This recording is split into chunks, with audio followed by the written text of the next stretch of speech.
Hi, this is Algebra 1, Module 6, Lesson 1, something to talk about. So, cell phones often include the strength of the cell's phone signal with a series of bars.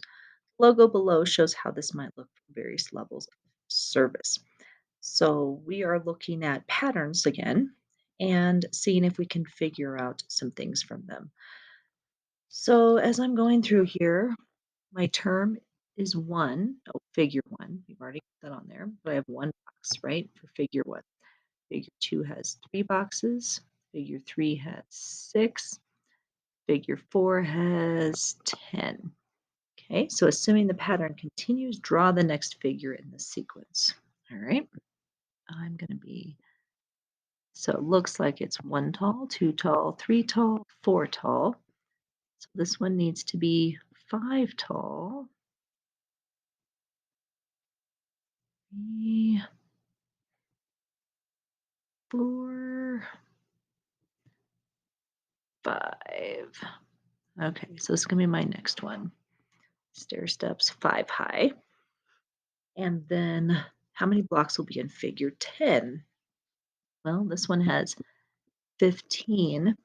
So if I keep going, it looks like it's a +2, +3, +4, +5.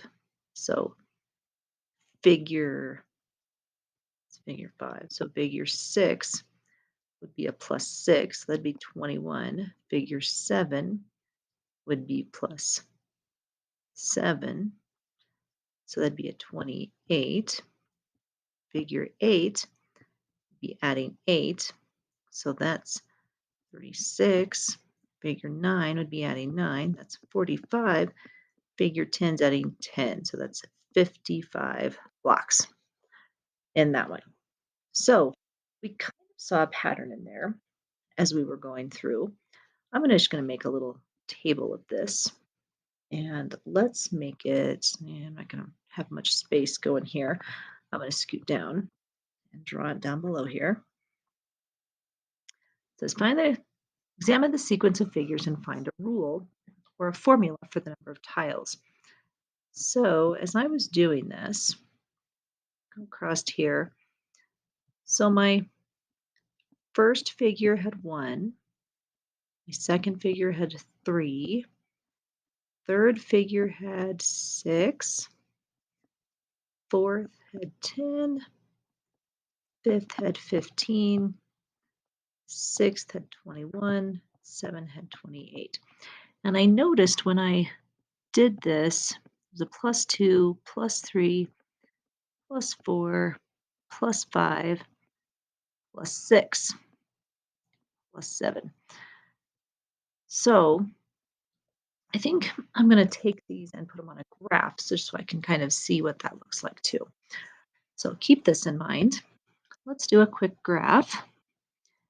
And got 28.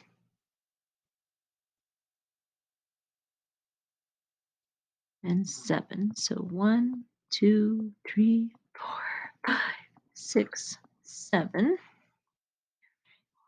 1, 2, 3, 4, 5. Let's do 8, 9, 10. So this is the figure number. Here's the number of squares. So 1, 2, 3, 4, 5, 6, 7, 8, 9, 10. 11, 12, 13, 14, 15, 16, 17, 19, 20, 23, 24. We'll go one more, 25. Okay, so we'll see what we can do. So 1 was 1, 2 was 3, 4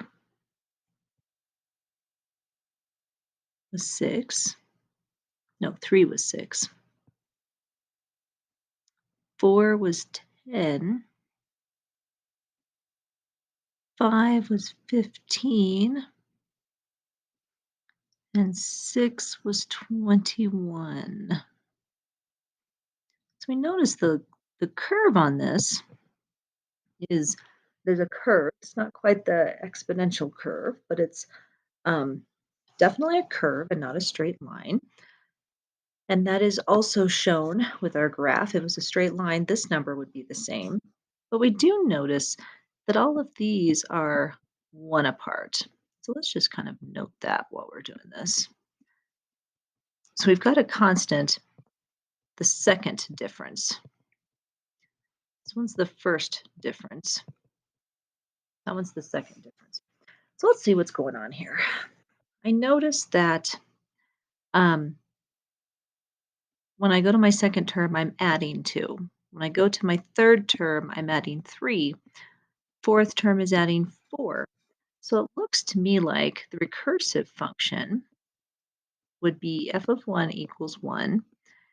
And then f of n would be, I need to take my answer to my last one, f of n minus 1, and then I'm adding that term number to it. So I'm going to add the n to it. So I took 1 plus 2 to get 3, 3 plus 3 to get 6, 6 plus 4 to get 10, 10 plus 5 to get 15. So there's my recursive.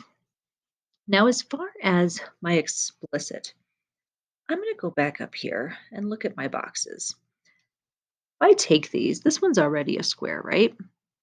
But this one, if I would put another one right next to it,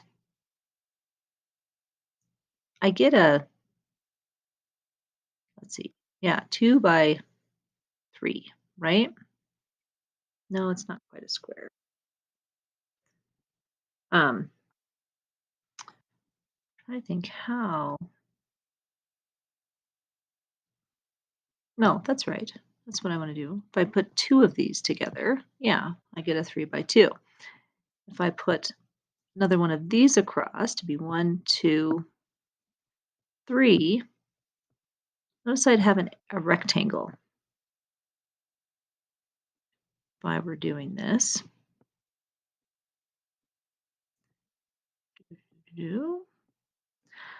So if I doubled it, I would have a rectangle. Well, how do we find the area of a rectangle? Well, it's usually length times width, right? Well, our length looks like it's, oh, so this one would have to be, if I doubled it, I'd have to do that one, right? Yeah. So my length here is 3, but my width is 2. Length is 2, width is 1. Length is 4, width is 3. So width seems to match my figure number, and my length seems to be 1 bigger.